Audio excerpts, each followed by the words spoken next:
আসসালামু আলাইকুম। তো আজকে চলে আসলাম কুয়েতের সাগর পার। অনেকদিন ধরে বেরোই না, তো ভাবলাম আজকে বেরোই। আমি আর আমার রুমের এক ভাই দুজন মিলে এসে পড়ছি। সকালবেলা ঘুম থেকে উঠতেই বার হয়েছি, পুলিশের সম্পর্ক মন খারাপ, বৃষ্টি আমার তালা দিয়ে দিল। সমস্যা নাই, 20 দিন আমি মানে 8,000 টাকা শেষ।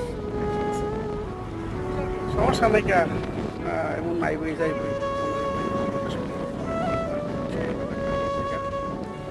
তো এই হচ্ছে সাগর পাড়ের দৃশ্য।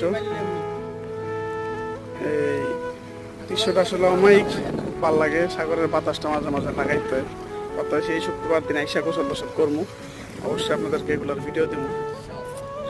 তো এই যে আমার ভাই, ঠিক আছে, বাসা হচ্ছে ঢাকা কেরানীগঞ্জ।